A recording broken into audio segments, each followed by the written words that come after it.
옆 사람과 인사합니다. 주님은 곧 오십니다. 반드시 오십니다. 주의 길을 예비합시다. 예. 하나님 사랑하시는 분만 하면 감사해요. 난 또 사랑하지 않는 사람이 있다고 할 줄 알고 그래요. 하나님만 사랑하시길 바랍니다. 예, 은혜 받고 싶어서 왔잖아요. 그죠? 능력 받고 싶어서 왔지요. 분명한 것은 반드시 능력을 주실 것입니다. 예, 반드시 주셔요. 염려하지 마시고 능력 다 받아가시길 바래요. 중요한 것은 능력 받은 후에 우리의 삶이 어떻게 돼야 되냐. 분명한 건 달라져야 된다는 거죠. 오늘 본문을 통해서 예수님께서 우리에게 능력을 주시고 세상에 보낼 때 무엇을 부탁하셨는지 말씀을 통해 나누면서 은혜 받기를 원합니다. 먼저 예수님께서 12제자를 불러 모으시고 어제도 이종환 목사님께서 마태복음에 비슷한 본문, 같은 본문을 가지고 말씀하셨어요.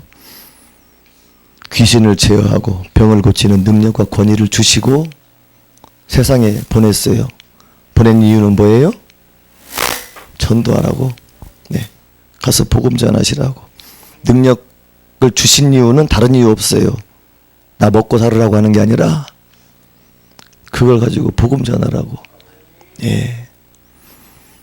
그러면서 혹시 사람은 교만하잖아요. 그죠? 교만해요. 사람은 교만할 수밖에 없고 간사해요. 금방 잊어요. 그래서 어느 순간 주님이 주신 능력이라고 생각을 안 하고 착각할 수가 있어요. 그렇기 때문에 예수님께서는 제자들에게 파송할 때 오늘의 부탁을 하셨습니다. 첫 번째 어떤 부탁을 하셨냐? 이르시되 여행을 위하여 아무것도 가지지 말라. 지팡이나 배낭이나 양식이나 돈이나 두 버릇을 가지지 말며라고 말씀하셨어요.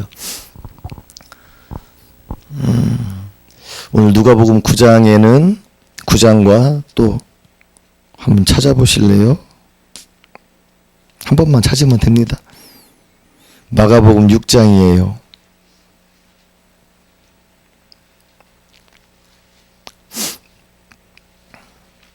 마가복음 6장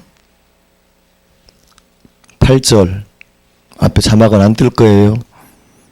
마가복음 6장 8절 예. 다 같이 한 목소리로 합독하겠습니다. 시작.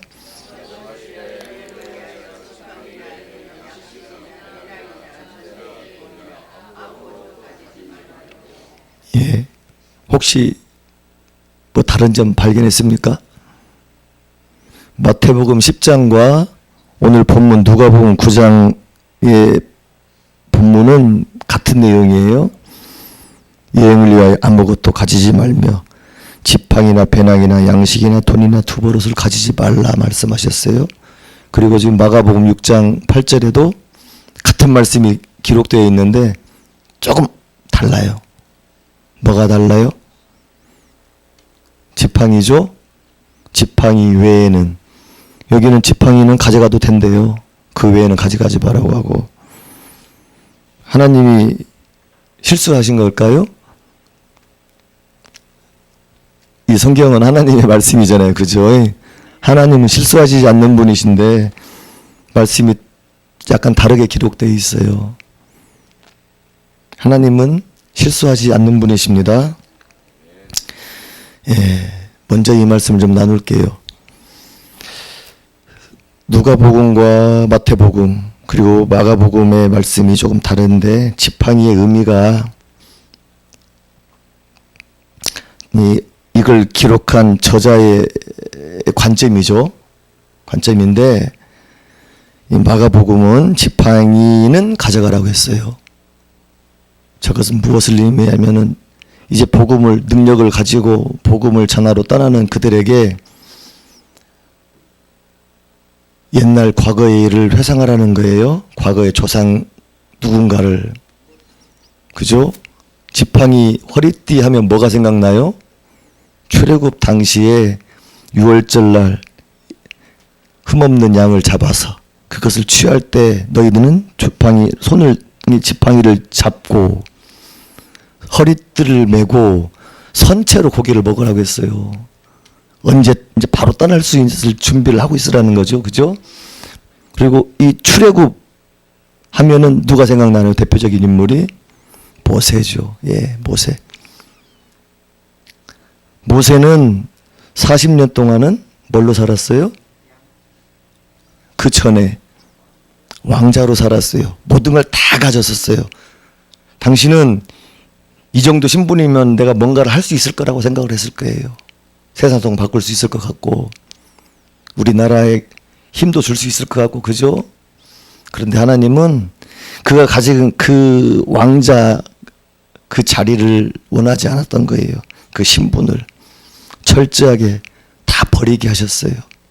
자그마치 40년을 정말로 모든 걸 다 잃게 하시고 버리게 하시고 어떻게 하면 무기력할 정도로 그렇게 잔인하게 내려놓게 하셨어요. 그때서야 하나님은 그를 쓰셨습니다. 지팡이를 연상하게 한 것, 그걸 지불하는 것은 다시 말하면 그 당시 너희 조상들, 너희를 이끌어왔던 모세를 생각하라는 겁니다. 모세가 어떻게 시작을 했는지. 혹시 능력을 가지고 세상에 나가서 전도를 하다가 교만해질 수 있는 그 제자들을 향해서 항상 기억하라는 겁니다. 누구를? 모세를. 다 버려라. 다 내려놔라. 모든 걸 처음부터 새롭게 출발하는 자세로 늘 그렇게 마음을 다지고 그렇게 살아라는 겁니다. 그리고 오늘 본문의 9장에 여기는 다 버리라고 했잖아요. 마태복음 본문하고. 이건 뭐냐면은 이 당시 문화 세대, 문화가 그랬어요. 문화적 관점으로 이 당시 이제 견유학파라는 철학자들이 유행을 했답니다. 그들은 다니면서 늘 마을이나 곳곳 다니면서 사람들을 모아서 그들에게 강연을 해요. 강연을 하다 보면은 이제 전대 크기에 따라 다른 거예요. 실력이 있는 사람들은 돈이 많이 들어오겠죠. 그죠? 오늘하고 똑같아요. 유명한 사람들 강사 모시면은 돈을 많이 달라고 하잖아요. 연예인들 옛날에 이렇게 총동원 전도주간 때 연예인들 이렇게 크리스찬들 연예인들을 간증으로 세워요. 그러면 보통 몇백이에요. 예. 기획사 끼고 하면 더 많이 달라고 그래요. 어떻게 그분하고 장로님이 됐든 집사님이 됐든 그분들하고 직접 연결이 됐고 얘기하면은 교회라고 하면 조금 깎아줘요. 근데 기획사 보통 그분들 전화번호를 잘 모르잖아요. 기획사를 끼고 하거든요. 그러면은 터무니없이 많이 달라고 그래요. 그게 그 사람의 인지도거든요. 인기에 따라서 그랬던 거예요. 이 당시에 철학자들도 그래요. 다니면서 강연을 하다 보면은 그 사람의 인기도에 따라서 사람이 많이 모일 것이고 많이 모이면 또 당신들 주머니에 들어간 돈이 많아요. 그 전대에다가 뭘 넣겠어요? 그 돈을 넣고 다니는 거예요. 그분들은 늘 지팡이를 짚고 다녔대. 멀리서 보면 누구다? 철학자다. 병강사네. 누가 봐도 저 사람은 강사네. 그렇게 보였던 거예요. 그러면 제자들이 그 모습대로 지팡이나 뭐나 이런 걸 들고 다녔다고 하면은 복음이 어떻게 되겠어요? 희석될 수 있다라는 거예요. 세상 사람들이 그들을 봤을 때 강사네? 그래 너는 얼마나 한번 다른 강사들보다 얼마나 뛰어나게 잘하나 보자. 이렇게 지켜봤을 거라는 거죠. 그리고 이 제자들은 복음을 전하고 있는데 세상 사람들은 저게 무엇이다냐. 못 듣던 말을 하고 있네. 이상한 얘기하고 있네. 그냥 단순히 일반 강사들과 똑같은 생각으로 바라볼 수 있다라는 거예요. 그러니까 그런 모습 비춰지지 않도록 그들에게 예수님께서 부탁을 하시는 겁니다. 자, 누가복음과 나머지 마가복음, 마태복음의 말씀을 오늘 비유를 해보면 뭐냐면은 우리는 나갈 때 무엇을 생각해야 된다? 늘 처음을 생각해야 된다. 새롭게 출발한다라는 거. 모든 것을 다 비우고 새롭게 출발해야 되고 세상 강연하는 강사들하고는 달라야 된다라는 거죠. 세상 사람들하고는 분명히 예수 믿는 사람은 다른 모습을 보여야 된다는 거예요. 그들과 똑같은 모습을 보였다면 세상 사람들은 우리를 보고 다르게 보지 않다라는 거예요. 똑같네. 네가 예수 믿느라 안 믿, 네가 예수를 믿는다고 하지만 저들하고 다른 게 뭐가 있을까? 그러면 예수님의 영광이 가려지는 거죠. 그것을 조심하라고. 너희들은 나를 믿는 예수님의 제자들이잖아요. 너희들은 세상 사람들하고 달리 보여야 된다. 그런 오해를 사서는 안 된다. 그러니 너희들은 지팡이도 버리고 다녀야 된다. 그들하고 다른 모습으로 살아야 된다라는 거예요. 우리가 세상 사람들에게 비춰질 때 그런 모습으로 비춰져야 됩니다. 제자들처럼. 예수님이 당부하신 그 말씀처럼 그런 모습으로 비춰져야 돼요. 같아서는 안 돼요. 그때는 그 순간 우리를 통해서 권능과 능력은 사라집니다. 세상은 달라질 수가 없어요. 그래서 우리는 철저하게 그 말씀을 기억하면서 비우시기 바랍니다. 비워야 예수님이 나타나는 거예요. 내가 높아지면 예수님은 가리워지잖아요. 그래서 우리는 철저히 비우시는 저와 여러분들 되길 바랍니다. 능력은 반드시 주십니다. 다 받게 돼 있어요. 예수님 믿는 사람에게 예수님이 말씀하셨잖아요. 우리에겐 다 능력을 주셔요. 예수님의 이름 자체가 능력인데요. 그분이 이미 십자가에 지시면서 돌아가시면서 이미 다 이루셨잖아요. 채찍이 맞으실 때 우리에게 나음을 주셨고, 그잖아요. 그가 가난해지면 우리에게 부유함을 허락하셨고, 부족한 저 같은 사람을 통해서 잘나고 똑똑한 사람들을 부끄럽게 하시는 분들이, 그게 바로 그 능력이 바로 하나님에게 있잖아요. 그 능력이 바로 예수님입니다. 우리에게 필요한 것은 믿음이에요. 믿음. 이미 주셨는데, 이루셨는데 우리의 믿음이 없어서 부족해서 그게 안 되는 거예요. 이미 능력은 주셨습니다. 중요한 것은 다 비우시기 바래요. 그리고 세상에 나가서 전도하시기 바랍니다. 아픈 사람이 있으면은 우리 이정기 목사님 말씀처럼 그냥 손 얹고 기도하세요. 안 나서면 어떻게 할까? 쪽팔릴까 생각하지 마세요. 그냥 하세요. 말씀 따라. 쪽팔린 거 3초면 끝납니다. 지나갑니다. 그냥 손 얹고 기도하세요. 그리고 점심 먹고 또 가보세요. 왜 왔어? 그냥 궁금해서 왔어. 괜찮았죠? 또 안 됐다면 안 나섰다고 하면 또 기도해 주세요. 저녁 때 또 가세요. 왜 왔어? 그냥 궁금해서 왔어. 어떻게 됐는가? 또 기도해 주세요. 시간만 나면 찾아가서 기도해 보세요. 그런 집요함이 있어야 돼. 전도도 그렇게 하시는 거예요. 아침에 찾아가고 점심 때 또 찾아가고 저녁에 또 찾아가고 그러면 내가 어떻게 하면 안 올 거요? 귀찮아 죽겠네. 그러면 교회 와봐. 예. 전도는 그렇게 하는 거예요. 예. 그냥 나를 비우시고. 쪽팔린 게 어디 있어요? 무조건 아프다면 손 얹고 기도하시되, 내가 손 얹고 기도했다고 그 사람이 낫을 때 그 순간부터 조심하시기 바랍니다. 넘어질까 두렵사오니 다 비우시기 바래요. 두 번째, 어느 집에, 4절에 어느 집에 들어가거든 거기서 머물다가 거기서 떠나라. 이거 정말 중요한 이야기예요. 저희 집에 옛날에 시골에 부흥회를 하면은, 옛날 시골은 부흥사님들이 주무실 여관이 없었어요. 지금 호텔은커녕 여관도 없었어요. 전라북도 진안군 남천면 백과리 743번지 예, 여관이 없어. 그럼 뭐 강사님들이 오시면은 누군가 어떤 성도 집에서 주무셔야 돼요.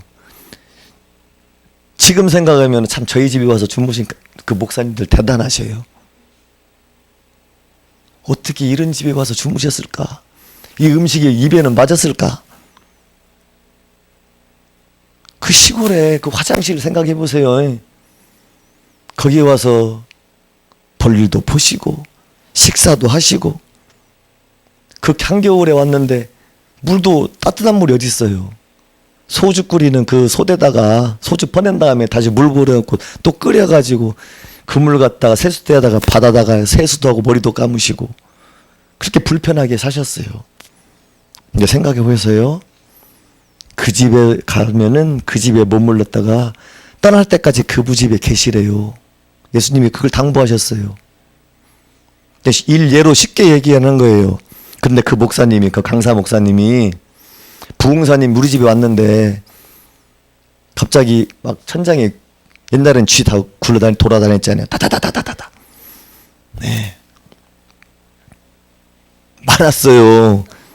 그래서 친구 집에는 이렇게 한가운데를 쥐 다니는 데를 이렇게 파놨어요. 이렇게 파가지고 그 비닐루 같은 거 있잖아요. 예. 비닐루 같은 거, 양파자루 같은 걸 이렇게 딱 대놔요. 그러면 지나가다가 푹 가끔 빠지는 거 있어요. 그건 잡힌 거예요. 얼마나 많으면 그랬을까요? 자, 그래요. 쥐가 싫을 수 있잖아요. 무서울 수 있잖아요. 근데 그 부흥사님께서 딱 와갖고 밤새 쥐 때문에 잠도 못 자고 막 그랬어. 죽었네.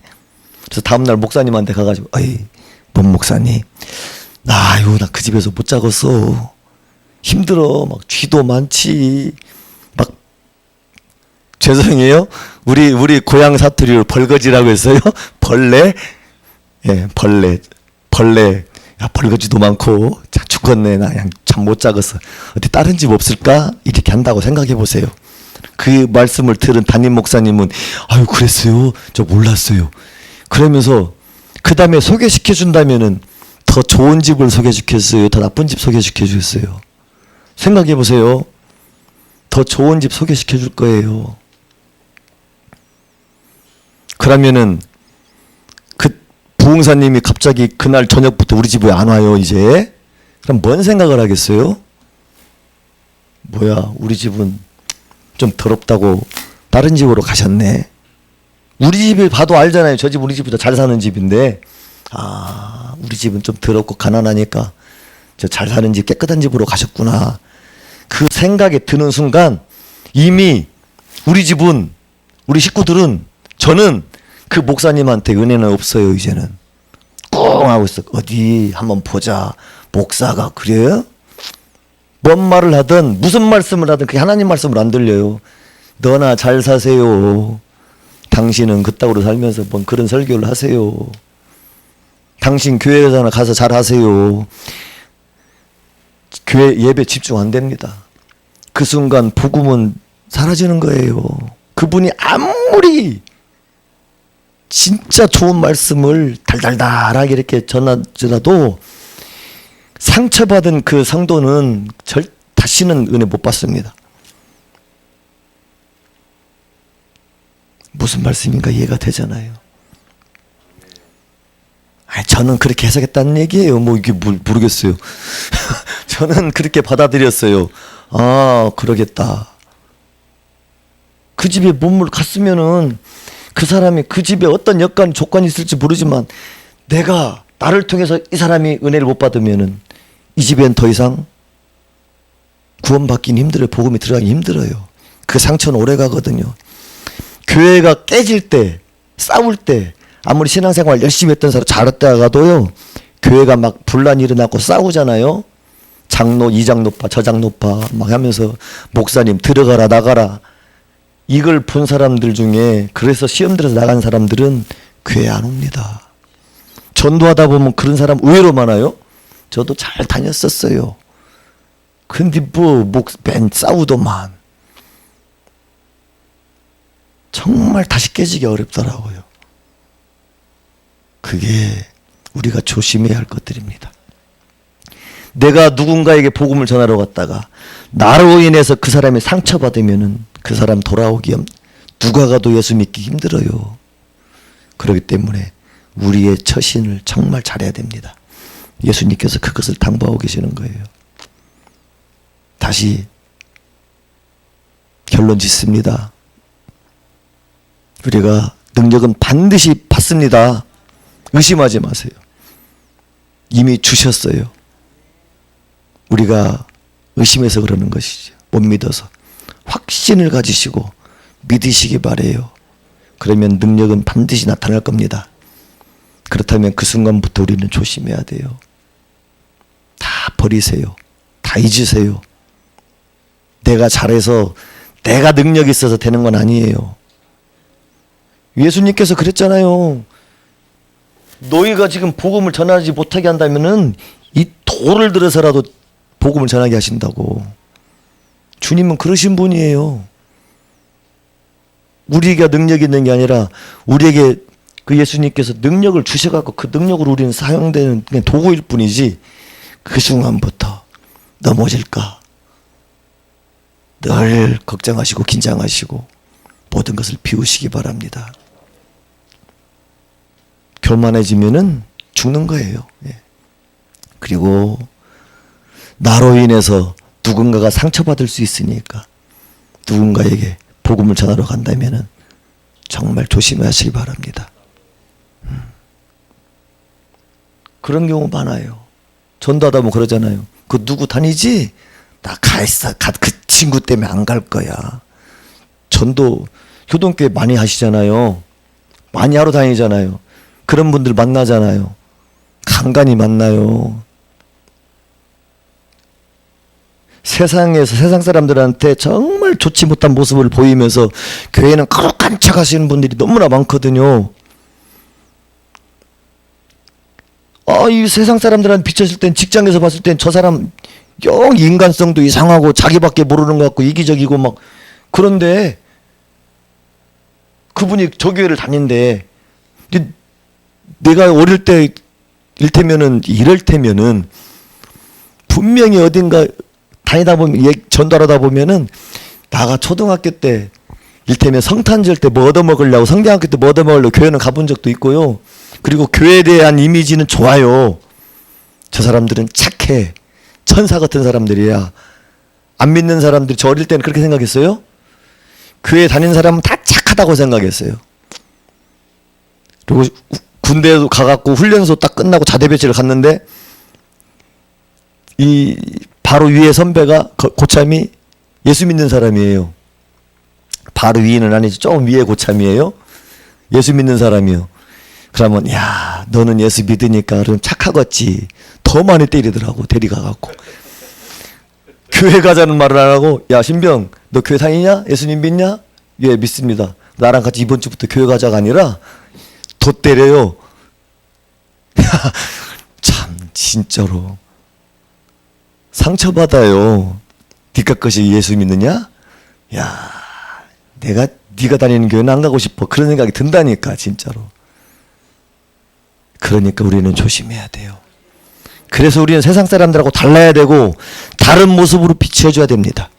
그래서 주 예수님께서 오늘 제자들에게 그 당부를 하시는 거예요. 예, 그래요. 이제 찬양 한 곡 한 번 더 하시고 오늘 말씀을 깊이 생각하시면서 기도했으면 좋겠어요. 하나님, 혹시 나에게 교만할 것들이 있다면은, 교만할 상황이 생기면은 나를 쳐서 복종시켜 주세요. 사도 바울이 얼마나 귀한 고백이 있어요. 날마다 나를 쳐서 주님께 복종시키려고 나를 친다잖아요. 늘 몸부림이 있어야 돼요. 주님께 복종시키기 위해서 나를 비우시기 바랍니다. 하나님, 나를 비워주시기 바랍니다. 내가 세상 사람들에게 세상 사람들하고 다른 모습, 정말 예수님만 보일 수 있는 모습으로 고쳐주세요. 변화시켜주세요. 그런 은혜를 주시옵소서. 이런 기도를 다 같이 합심해서 했으면 좋겠습니다.